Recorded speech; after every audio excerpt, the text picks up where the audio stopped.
That's what it sounded like when I was at Pearson International Airport in Toronto when the last El Al direct flight from Canada began boarding its passengers.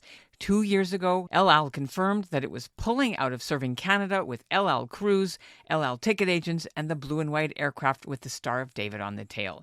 The Toronto offices were closed. El Al laid off longtime sales agents and staff. In all, 30 people lost their jobs, including the security team at the terminal. After the pullout, many in the world's fourth largest Jewish community felt snubbed because the Israeli air carrier blamed the decision on the impact of the long COVID shutdown on international travel, saying it hurt the company's bottom line. Plus, it had a pilot's dispute and a shortage of aircraft. There are only about 45 for all of its routes.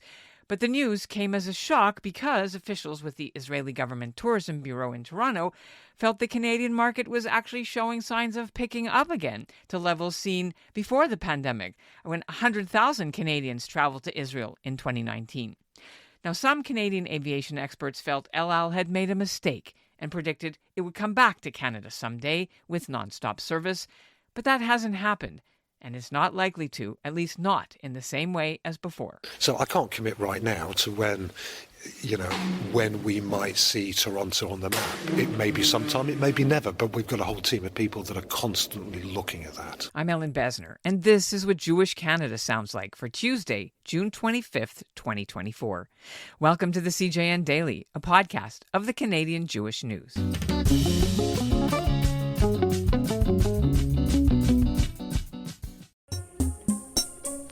Is life really miserable for the Jews, or are we just glued to a 24-hour news cycle? Should we be worried that so many young rabbis are coming out of seminary as anti-Zionists? And what does Judaism say about polyamory? If you want answers to these questions, well, we don't have any.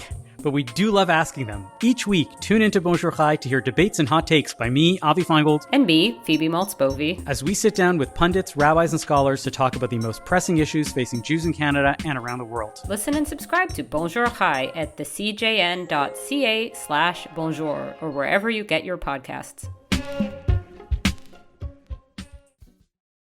For the last 2 years, passengers lamented the fact they would have to fly on Air Canada, which was suddenly way more expensive. And if they really wanted the experience of flying El Al and all the added security which El Al provides and the Jewish atmosphere on board, it meant they have to take a connecting flight through New York or Europe, adding more schlepping and making it a much longer and more tiring trip.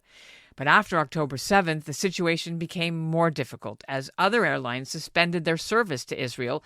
Meanwhile, Canadian IDF reservists and family members and solidarity missions that brought supplies all scrambled to get to Israel, and they all had to find indirect routes. The previous North American vice president for El Al retired in the fall, and now El Al's hired a new one. He's Simon Newton-Smith. The airline executive worked for Delta at their head office in Atlanta, but also for Etihad, for Virgin Atlantic, and even South African Airways. El Al's North American head office is based in Margate, Florida, and Newton-Smith came to Toronto recently to introduce himself to local travel agents who sell trips to Israel. The message is, please fly El Al, but use Porter Airlines or WestJet or even JetBlue to get to the U.S. airports like Los Angeles, New York, and Boston, and then take El Al. And for passengers in Montreal and Toronto, do the same thing with Delta. El Al recently announced a code-share deal with Delta, so travelers can use and collect frequent flyer points on either their El Al or Delta loyalty programs. Newton-Smith thinks finding a similar Canadian airline partner to codeshare is the best and maybe the only way El Al might revamp its service to Canada in the future. I sat down with Newton-Smith to find out what El Al's plans for Canada look like. Welcome to the CJN Daily. Thank you very much indeed. It's good to meet you, the new face of El Al in North America. So, what was the motivation for your trip up to Toronto this week? Well, the Canadian market is a huge contributor to our overall sales. So my responsibility is the Americas, and the single largest market outside of our online flights in the US, the single largest market is Toronto. I know we used to fly to Toronto. I know that we used to have full flights out of Toronto, but I also know that the service was not sustainable financially. So understanding that there is high demand, there's a lot of passion here for non-stop service by El Al, I need to try and find out what we would need to do differently for this to be viable at some point in the future. How do you know it wasn't money-making? We're talking before COVID or during COVID? 6 months into the job, I haven't spent too much time looking backwards at our previous services, but internally that's what I was advised, that it was not a sustainable service. I need to figure out, looking forward, how we make that sustainable, just given the size of the demand from this market. You were talking about that it's a passionate market. When you were looking in your future at what service would look like, can you describe what some of those options might look like? As an airline guy, if you're looking at a new market or returning to a market, you're looking at the overall point-to-point demand, i.e. how many people are travelling between, say, Toronto and Tel Aviv, or Montreal or Vancouver or any point in Canada or any other market. But you've also got to look at things like local partnerships. So last year we signed partnership deals with Delta. Earlier this week we signed partnership deals with Virgin. A few months ago we signed with Air France, Scandinavian Airlines, because what happens at both ends of a route is important. So our home market of Israel, El Al makes sense. At the other end of the route, it's a different story. So in a market like Canada, you've got a handful of airlines that fly to multiple destinations with very strong frequent flyer programs. So as much as there is a demand for a market, a lot of the decision making is based on, which is my preferred frequent flyer program? And all things being equal from a price perspective, then actually you're probably going to make a decision that leans towards your preferred frequent flyer program, because it's not just about this next trip, but you're saving up to take the family to Cancun, in 3 months' time. And unless you have a partnership at both ends of the route, or a strong loyalty program, the numbers alone don't tell the whole story. So that probably is the single biggest factor outside of the absolute size of the market, is what kind of partnership can we establish that makes El Al the right choice and the preferred choice at both ends of the route, not just out of Israel. So you would have an El Al piece of equipment flying out of Canada, or would be a Lufthansa or an Air Canada or WestJet or whatever, Porter, and they just get the points? But you share points, or whoever you can decide. How does that work? So let me give you an example. So there's varying degrees of relationships between airlines, but if you look at the strategic partnership that we signed with Delta, El Al can place its flight code and sell Delta flights in the US as its own. So if you're sitting in Israel, we don't fly to San Antonio, Texas, but we can sell San Antonio, Texas, and through your preferred travel agent or online, and you will get MAPMID points all the way through to San Antonio. Now the flip side is true in that Delta Airlines can now sell numerous El Al points or destinations, and if you are travelling on El Al on a Delta purchased ticket, you will earn Delta Sky Miles. So you've automatically made yourself relevant in, say, the US market, because, the customers can relate more to Sky Miles than they can maybe to MAPMID. Would it have to be with a Canadian carrier like WestJet or Porter? Yeah, you probably know better than I do, but the Canadians, you've got a small number of airlines, and all of those frequent flyer programs, are worth something to the Canadian market. Having a partnership, particularly if you're going into a new market, is key. So it's not just about the absolute size of the numbers, because you would always expect, if you are competing on the same route as a home-based airline, that the home-based airline will win out on demand, just because that's where the loyalty is, that's where it makes more sense, and the way the human behaviour works. So what about the slot at Pearson? It's gone, right? They kept it for a while, do you know? It's a great question, and to be honest, I don't know. And typically most airlines and airports have got a use it or lose it policy. If we've been out of the market for a while, then that slot will have gone. How is the Israeli government's decision to put visas now for travelers who are not necessarily needing visas before. Is that at all a factor that's sort of coming out of starting August 1st for Canadians, for example? How do you feel that will impact travel? It's too early to tell. I mean, obviously, anything that you put in the way of the process of decision making, specifically if there's a cost attached to it, yes, that has an impact. But as you said, I mean, it's relatively low cost. It's a security measure. There is an argument to say that maybe this should have been around earlier. Who knows? But it's too early to say. It's not been formally announced for long enough for us to have a true view on impact on demand. And of course, this is impact on demand with everything that's going on. Frankly, I just don't think we've got data that we can truly rely on, frankly, for the last year or so, because we were just getting out of COVID and then, the war started. So we've had no normal environment to measure against for a long time now. What about the flying on Shabbat issue? That was a very celebrated decision. Is that still working, or that was just a one-off that the rabbinate said, fine? Does El Al still have that dispensation? So the fact that El Al does not fly on Shabbat is core to who we are. However, I think what you're referring to is at the beginning of the war, we had special dispensation and special permission to operate. I want to say it was about 4 flights. And those flights were critical. Those flights were critical for the country. I think they were critical for Israelis. They helped mobilize the troops, helped carry time-sensitive, important cargo. So we haven't since then decided to fly on Shabbat. It was literally for those few flights. Yeah. Correct. It doesn't still work. Okay. Canadian government website, as you were probably aware, says avoid all non-essential travel to Israel, West Bank, and Gaza, which makes insurance hard for people who want to travel. How does that impact? Are you following this? Are you aware of this? Yeah, and I think what we're seeing in Canada is very similar to advice in the US as well. If you look at the customers on board our aircraft, it's very much what we in the industry would call VFR, visit friends and relatives. It is connecting the community.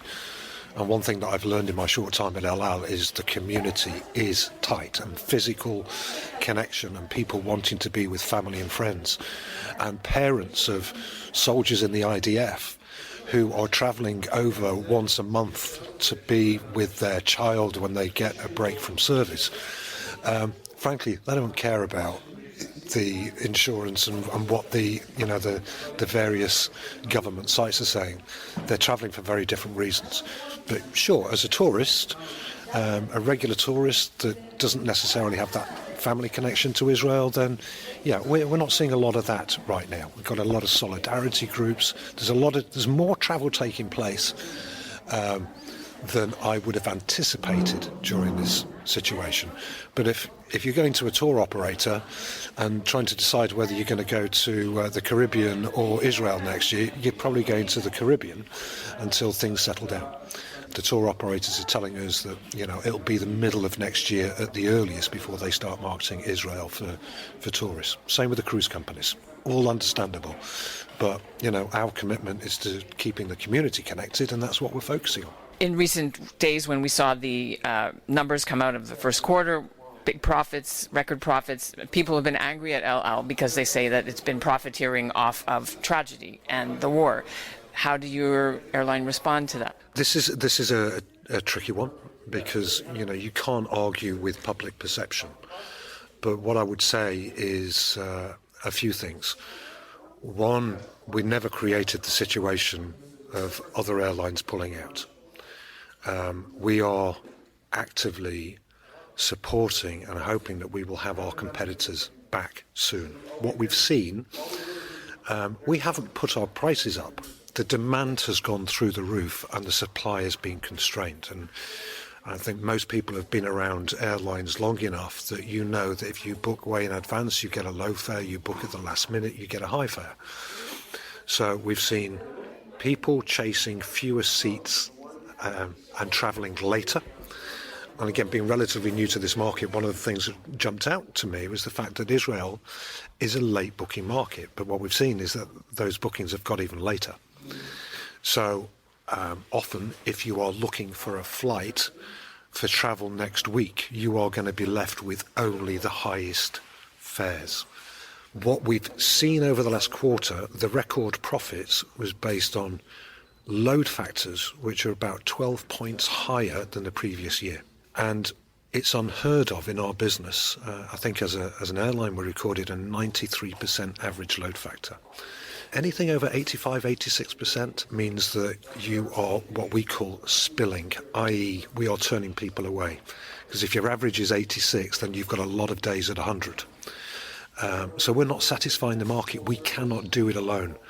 And I'd also say the last point on the profit, the 80 million profit translates to a profit margin of 10.9%, which actually is not bad for an airline. For most other industries, if we were profiteering, we would be making more than a profit of 10.9%.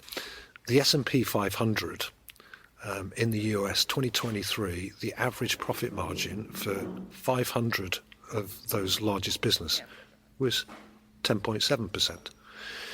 So I think what we've got is a scenario where we know the prices are different, we know the demand is different, but I've never worked in an environment that has actually tried to actively manage this to not increase the prices. Other airlines would maybe make only the highest fares available when the demand is so high. I can tell you that LL is capped at way below the highest normal pricing. But understandably, it's a different environment. And again, I'm just, as we know later this week, keeping fingers crossed, I wouldn't normally say this, but we've got other airlines coming back to the market. One of them being partner airline Delta. Delta effectively will provide us an additional flight. We'll be able to put the LL code on the Delta flight, so that will give us up to 7 flights a day out of New York. That will relieve some of the pressure by making available more seats. You've been peppered with, the travel agents are saying, when are you going to come back? When are you going to come back? And you can't say. Are you giving yourself at all any sort of timeline of when you're going to start studying feasibility for Canada? Yeah, so listen, network planning is an ongoing process. Part of what we are thinking about is more long-term. We've committed to ordering additional aircraft. Right now we've got a whole team of people that are constantly looking to optimize our schedules, looking at new points on the map to fly. We've been quite open about the plans to launch certain markets. We put some of those markets on hold because of the war. We kept moving forward with the ones that made sense, like Fort Lauderdale. That was launched on time. I think we also have to see how our global partnership strategy works, because, again, how we work with other airlines in any market that we fly to is key to long-term success. I think historically LL was very independent as an airline, and, rightfully so. But for airlines to be successful in 2024 and beyond, you can't operate independently and hope to be successful when you've got a fleet of less than 50 aircraft. Somehow we have to work with other airlines, because the Israelis, and the Jewish people want to travel all over the world, but how many places can you serve by yourself? So potentially we, in North America, could see deepening, wider partnerships to help better serve, the US and Canada. And who knows where it goes from there. It's an ongoing process. And that's what Jewish Canada sounds like for this episode of the CJN Daily. Air Canada is set to resume flights to Tel Aviv on August the 6th. Now, one thing LL has done to try to entice summer travelers is announcing a cancel for any reason policy. They'll give you a 100% credit voucher for the cost of a ticket, including for seat selection and luggage. And the credit is transferable to other passengers. That's a perk many travel agents I spoke to said is fantastic. One inconvenience, though, as we mentioned, is that as of August 1st, Israel is requiring all Canadians to buy an Israeli visa to enter the country. It costs about $10 and it's good for 2 years, although the maximum stay in Israel is 90 days. Are you traveling this summer to Israel? How are you getting there? What's your experience been like? I'd love to hear from you, so write to us at ebessner@thecjn.ca and let us know. Our show is produced by Zachary Judah Kaufman. Our executive producer is Michael Freeman, and our music is by Dov Beck-Levine. As always, thanks for listening to the CJN Daily. Y'all remember that joke from Airplane? The old lady asked for some light reading. How about this leaflet, famous Jewish sports legends? But in actuality, that's changing. Jews are crushing it in sports around the world, and we are here to celebrate them. Sandy Koufax gets his 10th strikeout. Zach Hyman, his first career hat trick. 41 points for Diddy Avdija. It's Sue Bird's building. I'm Gabe. And I'm Jamie. We love Jews and we love sports, but most of all, we love kvelling over Jews in sports. Together we host Menschwarmers, the longest running Jewish sports podcast in the world. Listen and subscribe at thecjn.ca and wherever you find your podcasts.